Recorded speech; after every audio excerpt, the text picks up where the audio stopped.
Aunque hoy el apellido Huerta resulta muy conocido y se ha extendido considerablemente por toda la geografía española y lleva arraigado en Hispanoamérica varios siglos, tuvo su origen en tierras de Castilla en los años finales de la Reconquista. Ese periodo, y especialmente el tramo final protagonizado por los reyes católicos, se ve envuelto en hazañas que la corona en muchos casos premiaba con títulos, tierras y apellidos que pasarían a tener fuerza y renombre.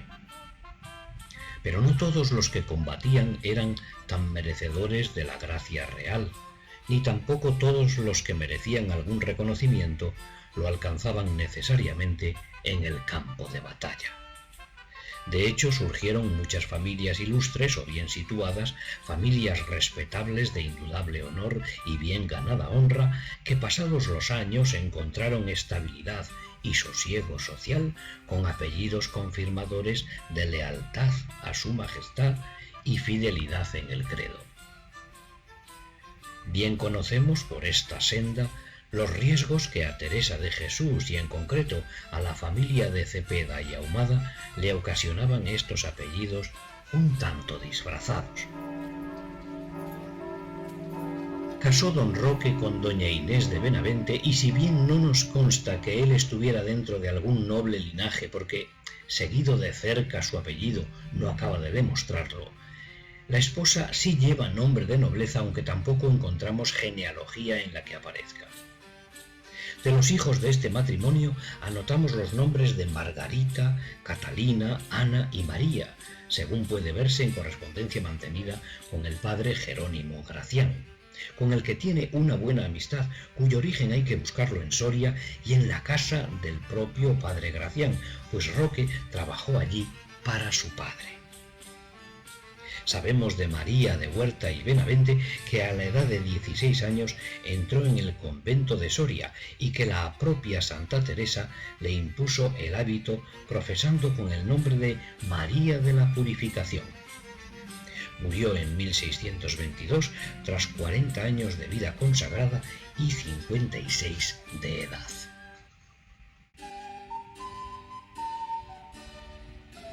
Hay que pluralizar porque encontramos distintas ocupaciones en la vida de tan instruido caballero.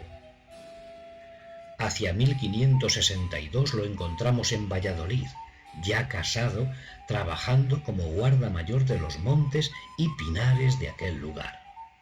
Consta que desde este oficio tuvo que pleitear con distintas personas para defender, entre otros asuntos, las talas de árboles no controladas o el mal uso de los montes. Existen documentos en los que se ven estas actuaciones. No imaginemos a don Roque recorriendo las vastas extensiones de su mando, provincia de Madrid, zona occidental de Guadalajara y parte norte de Toledo. Queda libre de su inspección la zona correspondiente a El Escorial y aledaños, pues es deseo del rey nombrar con esa misma responsabilidad a don Juan Cabrera, veedor y proveedor de toda la obra del monasterio que está levantando el arquitecto don Juan Bautista de Toledo y terminará don Juan de Herrera para ser regido por frailes jerónimos. El trabajo de este muy magnífico señor, como lo llamaba Teresa de Jesús cuando le escribía, es el de un alto funcionario de la corte y su labor sobre estas tierras es de cuidado e inspección, a veces sobre el terreno y otras muchas desde una mesa. Son montes, pinares, bosques y dehesas y todo de su majestad, por donde pasa mercancía del rey, por donde circula correspondencia real, por donde el propio monarca sale a cazar y no quiere llevarse sorpresas con asaltantes al servicio de la traición. El nombramiento de guarda mayor a Roque de Huerta por parte de Felipe II data del 24 de abril de 1574, como se hace constar en la sección de nobleza del Archivo Histórico Nacional. la santa comenzó a requerir desde 1576 al padre Gracián que le proporcionase una persona de confianza para la mensajería de sus cartas, y Gracián entonces le habla de Roque como persona muy conocida en la casa, pues estuvo al servicio de su padre.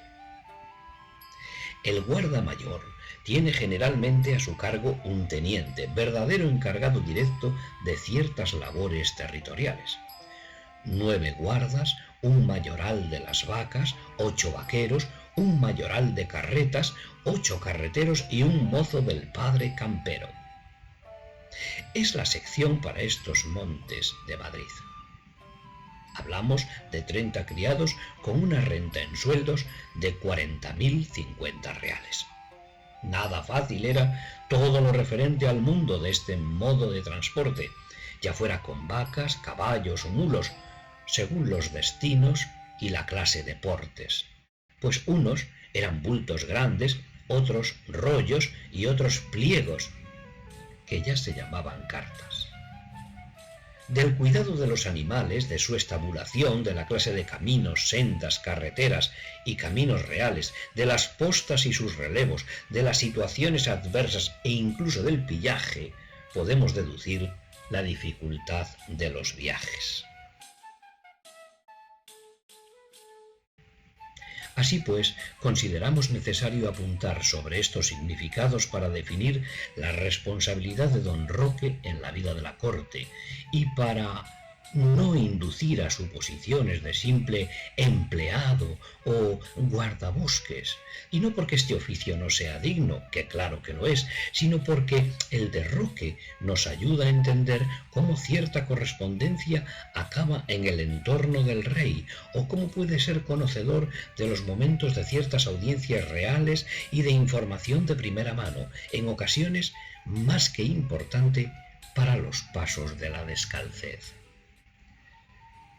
Resumiendo, por esta parte, los servicios del muy magnífico señor para con los inicios de la Reforma teresiana, diremos que se centran en 2 actuaciones respecto de este cargo de guarda mayor: llevar y traer correspondencia, cartas, rollos o bultos, gracias a los viajes de las carretas, e información muy necesaria para combatir las malas artes que sobrevolaban el entorno de la corona y del propio nuncio.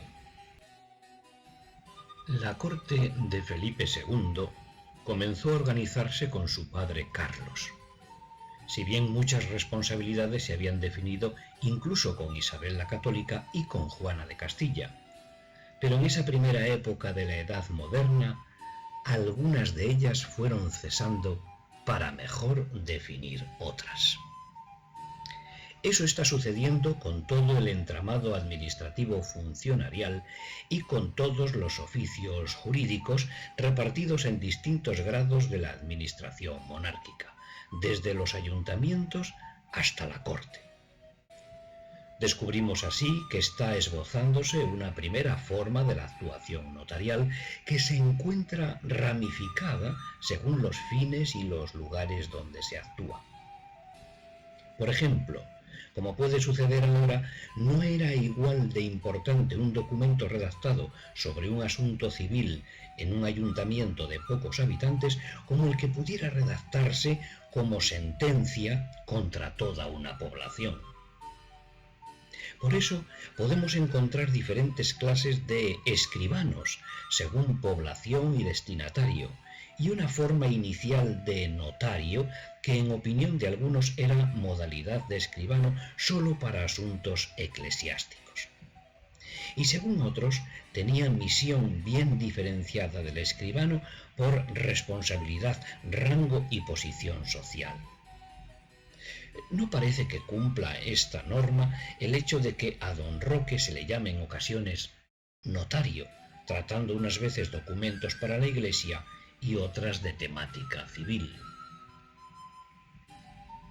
Y así encontramos al muy magnífico señor Roque de Huerta actuando como escribano, ejerciendo como notario y firmando como secretario de uno de los 5 consejos reales: León, Toledo, Andalucía, Granada y Castilla, además de un consejo de Hacienda y el muy conocido Consejo de Indias.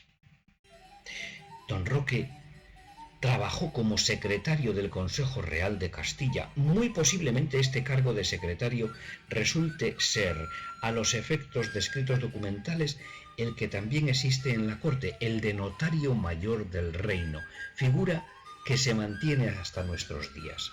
Hubo hasta 5 notarios mayores del reino.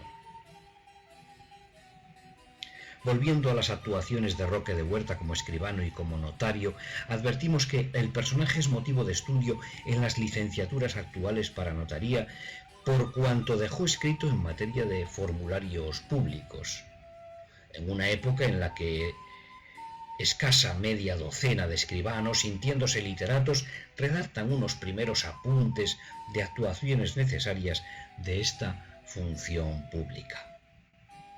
Si sobre la redacción de estos formularios solo se hablara de negocios y contratos, compraventas, herencias y otras ocasiones sociales sujetas al buen orden jurídico, parecería que estas reseñas no tuvieran mucha importancia para cuanto deseamos saber sobre Roque de Huerta. Sin embargo, nos detenemos con asombro al ver que muchos de estos formularios hacen referencia a situaciones en las que la actuación de la justicia trae disfrazada una solución moral.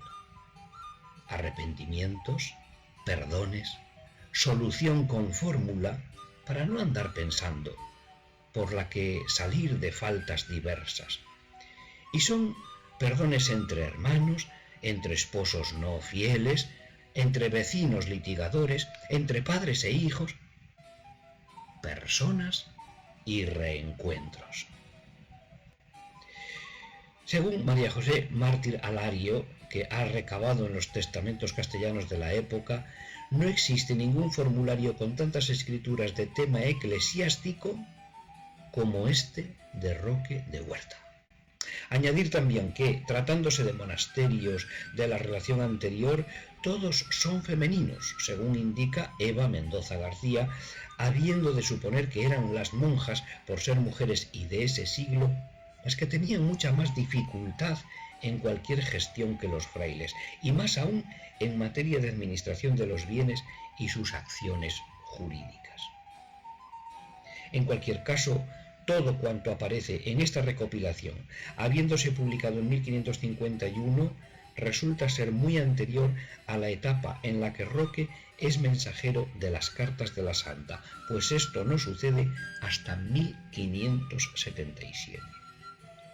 Concluyamos entonces que el interés mostrado por arreglar asuntos de la Iglesia era desde años atrás y que cuanto pudo hacer por el bien de los descalzos y del interés por la orden debió ser a partir de su amistad con la familia del padre Gracián, con la que convivió y encontró educación.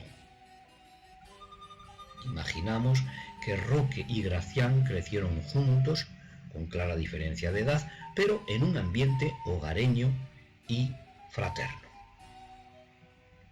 También Santa Teresa se dirige a don Roque como notario de su majestad, y el alto funcionario informa a la santa sobre decisiones del nuncio e incluso le envía traslado notarial de la provisión regia acerca de Gracián y su visita, como se dice en la carta 256, según apunta el padre Tomás Álvarez.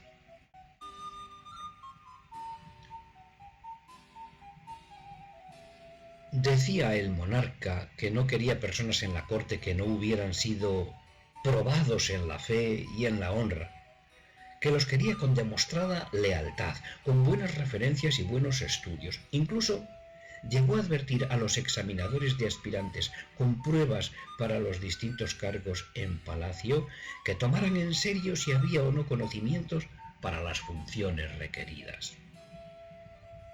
Ya nos da buena imagen el hecho de que don Roque trabajara en la corte de su majestad, pues indica que es cristiano fiel, que es honrado y bien instruido, acorde con lo que desempeña. Porque si esa valía fuera solo de palabra, no duraría mucho en el cargo, o simplemente no hubiera llegado al Consejo Real de Castilla. Don Roque pasa su adolescencia en casa de los Gracián. La educación que allí recibe tiene mucho que ver con su formación cristiana.